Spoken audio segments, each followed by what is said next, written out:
papagaio. Hoje nós vamos aproveitar o nosso tempo para estar comentando alguma coisa sobre o nosso Divino Mestre Jesus, porque nós estamos no mês de dezembro, né, aqui em Uberaba, no Brasil, aonde a gente lembra o natalício do nosso Divino Mestre querido. E assim, graças ao nosso Pai Criador, Ele colocou o nosso Cristo de Deus, o nosso divino amigo, o nosso irmão maior, como responsável pela evolução dos nossos espíritos aqui nesse planeta abençoado, né? Nos dizeres de Maria Dolores, um planeta 5 estrelas, né? Onde nós temos uma natureza verde para nos encher de esperança, temos um céu azul para vivermos na paz do Cristo, temos, enfim, um planeta maravilhoso com todos os recursos e todas as bênçãos possíveis para que um espírito, filho de Deus, possa progredir, possa melhorar. Então, assim, é só bênçãos que Deus e Jesus têm colocado em nossas vidas. Os sofrimentos, as dificuldades, os problemas são criação nossa, são de responsabilidade nossa. Mas, enfim, então Jesus, desde o princípio, desde quando Deus derramou, né, as mônadas celestes, as sementes de vida aqui nesse planeta, que são os espíritos terrícolas, e desde quando nós, que fomos degradados de outro planeta, aqui aportamos, nós estamos sobre o olhar maravilhoso e abençoado do nosso Divino Mestre. Então ele já disse, né, até o fio dos vossos cabelos eu os tenho contado. Então, Ele está conosco todos os dias. Em vez disso, eu estarei convosco todos os dias de vossas vidas até os fins dos tempos. Quer dizer, Ele nunca vai deixar de nos assistir. Então, essa assistência espiritual dele, ela é eterna. Agora, nós agora estamos comemorando a presença física dele entre nós, né? Ele nascendo entre nós para poder nos proporcionar momentos de uma intensidade de exemplo, de ensinamento.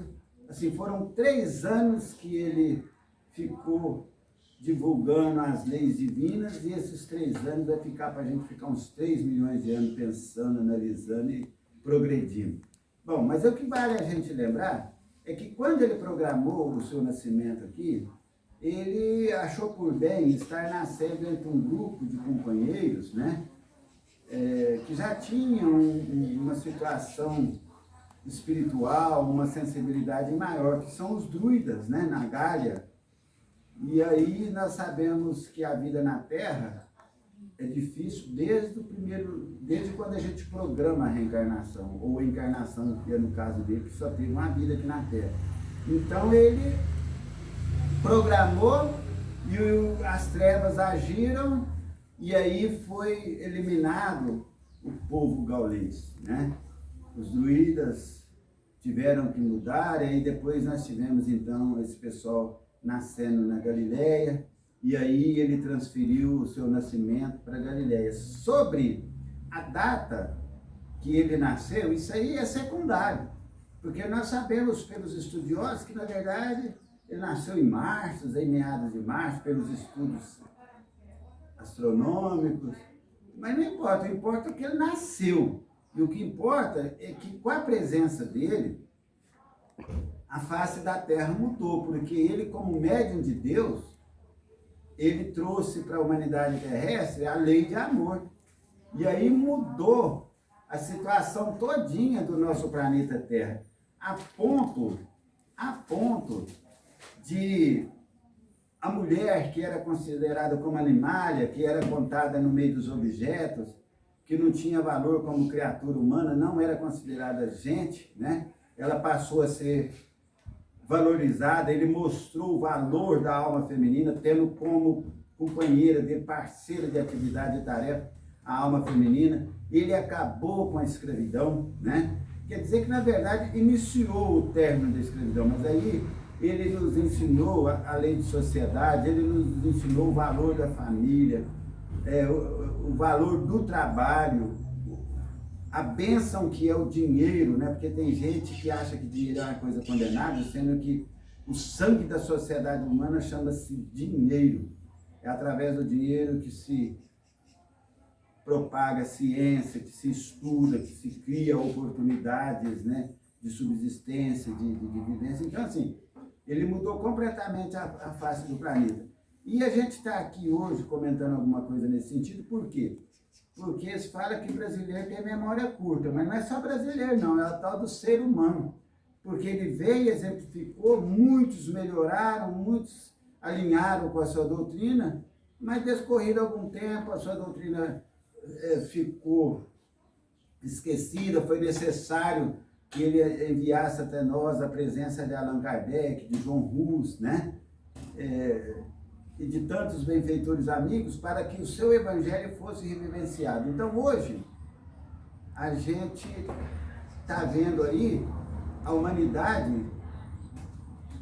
quando aproxima o mês de dezembro, mudando, lembrando novamente Jesus. Ainda nessa madrugada, a gente assistiu do Pinga Fogo, quando perguntaram para o Chico Xavier sobre o natalício de Jesus, né, o Chico Xavier fala, é uma época maravilhosa, onde a gente lembra do nosso Divino Mestre, que veio nos trazer o amor.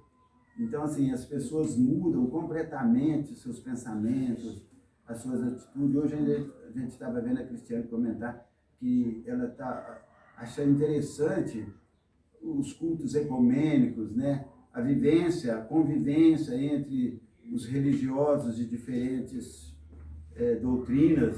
Então, assim, cada Natal que passa na Terra tem melhorado e vai melhorar.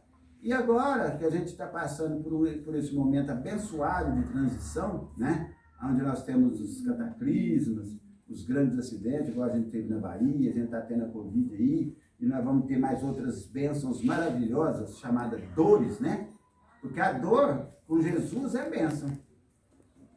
Porque quem sente a dor está pagando o que deve. E tem coisa melhor do que pagar o que a gente deve, né? Porque é somente depois que a gente pagar o que a gente deve que a gente vai ter direito a uma felicidade eterna. Nós lembramos Pedro. Pedro ficou numa felicidade quando ele desencarnou. Ele foi lá, encontrou com Jesus, falou, mestre, agora eu vou ficar aqui com o senhor. Podemos continuar? Pode? Então, agora eu vou poder ficar com o senhor aqui, mestre. Jesus falou, meu filho, enquanto tiver uma lágrima lá na terra, lá eu estarei. Você fica aí, então, que eu estou voltando para a terra. Então, Jesus é isso. É trabalho, né? É ajudando quem tem dívida, todo mundo tem dívida, todo mundo tem problema. A coisa que a gente mais cria na vida é problema, é dificuldade, porque a gente não vivencia as palavras de vida eterna. Quando a gente começar a vivenciar, a ter o entendimento, a nossa vida vai melhorar. Mas essa melhora só acontecerá quando a gente honrar o nascimento do nosso Senhor Jesus Cristo. E principalmente, o dia que a gente fizer do nosso coração uma manjedoura, onde ele possa despertar, onde ele possa crescer e a gente viver realmente a sua doutrina de Deus. Então, era isso que a gente queria falar. E aproveitamos e pedimos a ele, né? Que nós ainda temos mais uns dias aí pela frente. Normalmente, nessa época, os nossos irmãos que estão passando por dificuldades financeiras, dificuldades materiais, contam conosco, espíritos cristãos, no sentido de um alimento, de uma cestinha básica, de um brinquedinho para uma criança, né? E o Chico, revivenciando o Evangelho do nosso Senhor Jesus Cristo, aqui o Uberaba nos ensinou isso, sabe? Ser solidários, e assim, que a gente tenha as condições de abrir os nossos corações para realmente ser solidários com os nossos irmãos, no que tange as coisas materiais e no que tange as coisas espirituais, porque como diz Vicente de Paulo, caridade não pode ser dividida entre material e espiritual, é uma só, né? O Emmanuel fala, a caridade material sem a caridade espiritual ou moral é como se fosse um prato de mel recheado de espinhos, né? Então, que Jesus, nossa irmã Sheila, nos auxilie para ser realmente verdadeiros cristãos, realmente honrar esse nascimento. Era isso que a gente